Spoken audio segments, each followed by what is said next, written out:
John was happy to keep helping. He felt it was important to his image that he was seen to help the little guys.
So much either. The red one, Thomas, had a charming way of applauding every time John jumped.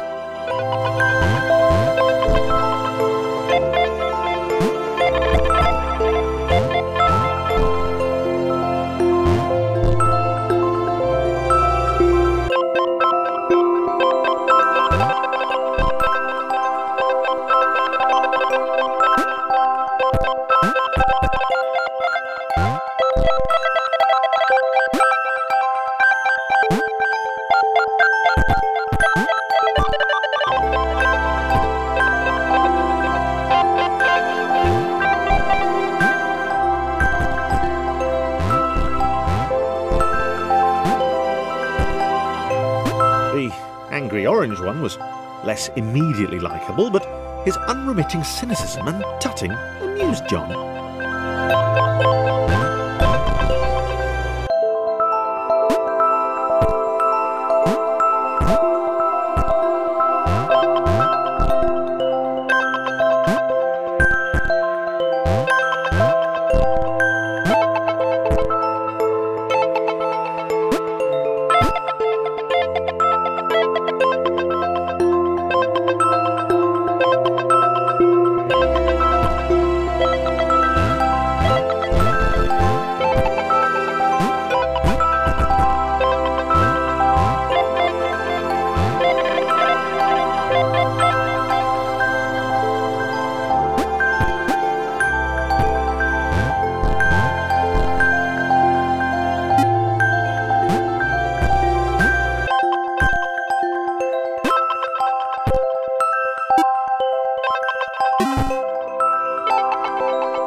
This was interesting.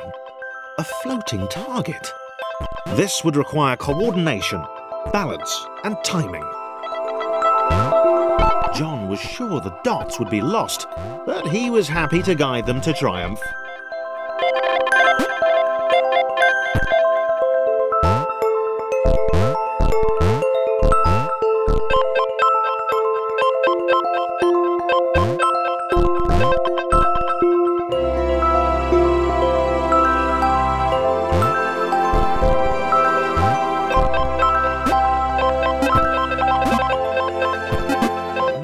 That's what the dots were for.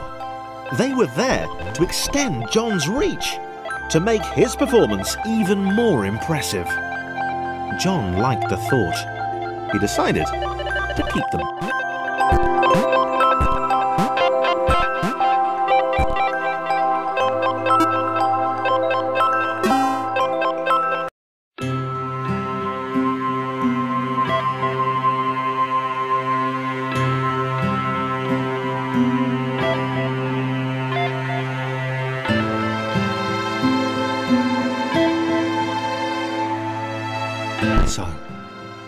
this was how Claire would die. She knew it would happen eventually. She was rubbish at jumping, and she moved slowly. She felt a little like her continued existence was breaking some kind of natural order. The crumbling pillar was a dramatic death, she supposed. Wait, what? Claire couldn't shake the feeling that she was not, in fact, dead. It was at that moment that Claire realised she had superpowers!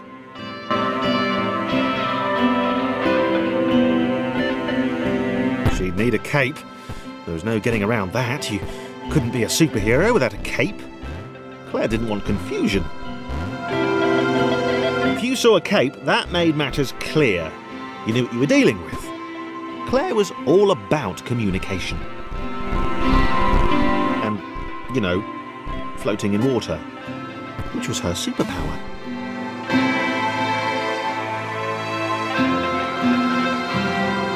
All right.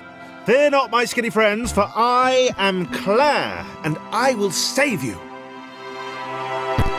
Claire needed to come up with a superhero name as soon as possible. Claire was rubbish.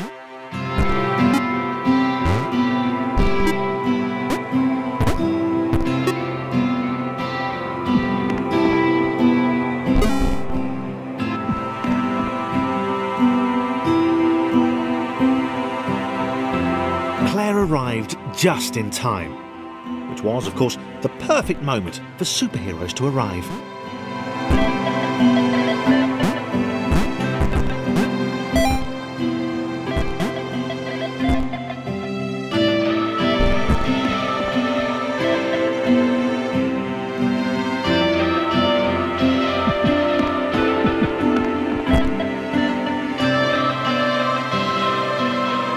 The water began to rise. Claire vowed to save this little rectangle in as many restarts as it took.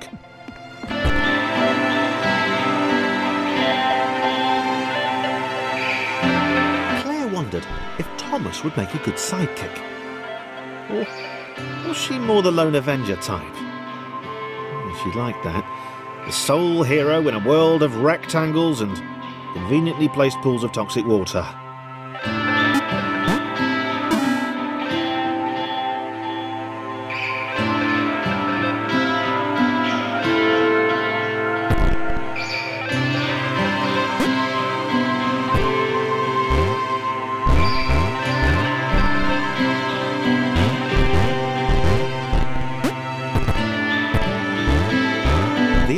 Told Claire that staircases were a bit of a fixture here.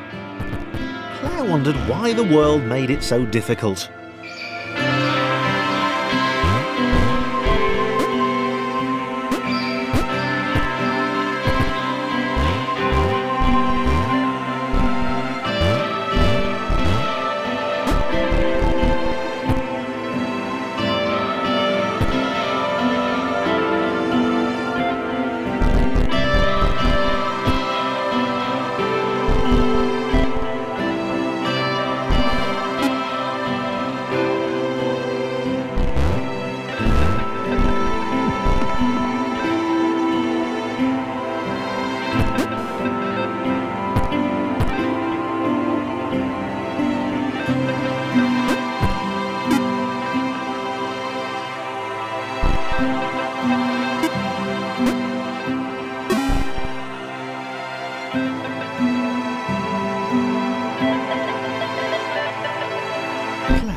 Probably needed a nemesis, a villain who would show their true colours at the worst possible moment, hurting all she held dear.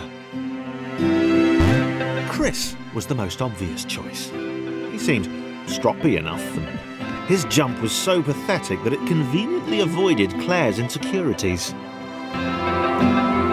Yes, Chris. Diabolical Chris. The fiendish Christopher.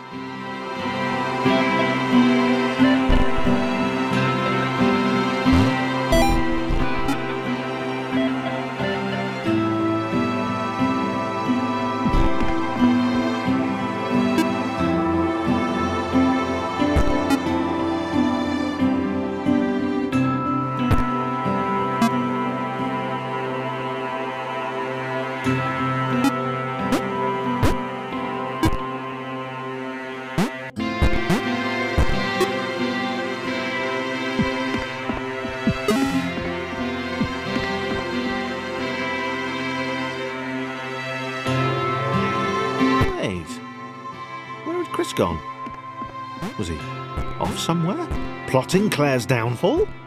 If Claire was honest, and she had to be because she was a superhero, this was a troubling turn of events. Still, there were reasonably sized bodies of water to cross.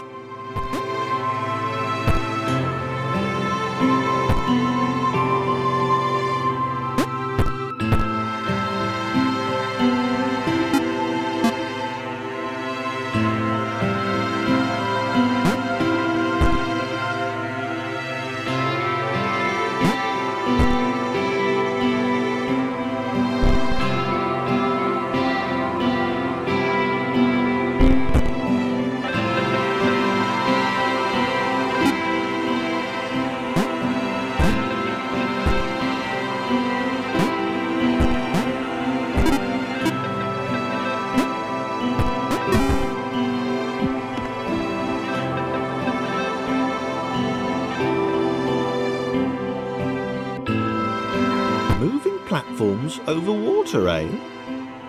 Claire's newly heightened senses told her that there were multiple paths across with various possible configurations of the little posse.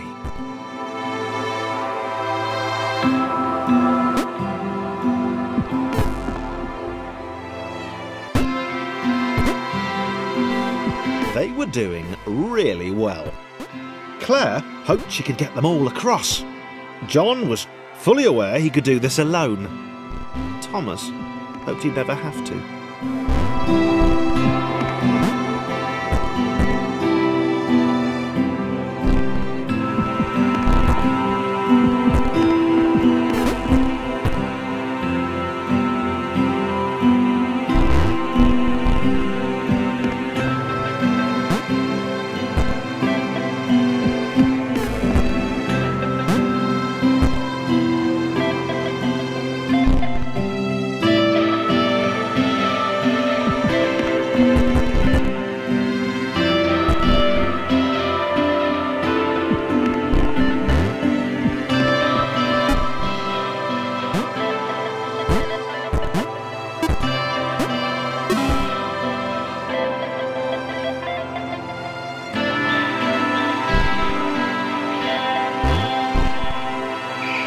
Claire was alone, which was odd, because she wasn't meant to be alone.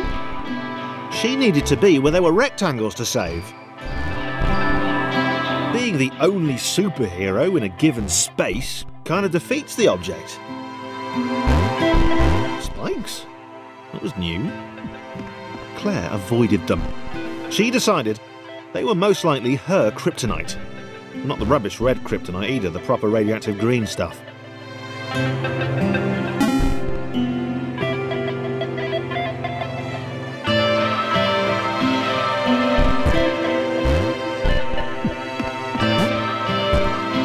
Wow, déjà vu. The world was repeating, and this time Thomas was here. Claire felt something had gone wrong. It was a disturbance in the Force.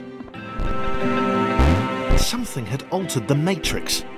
The world was reacting to their progress. It was amassing its forces. It was plotting against them.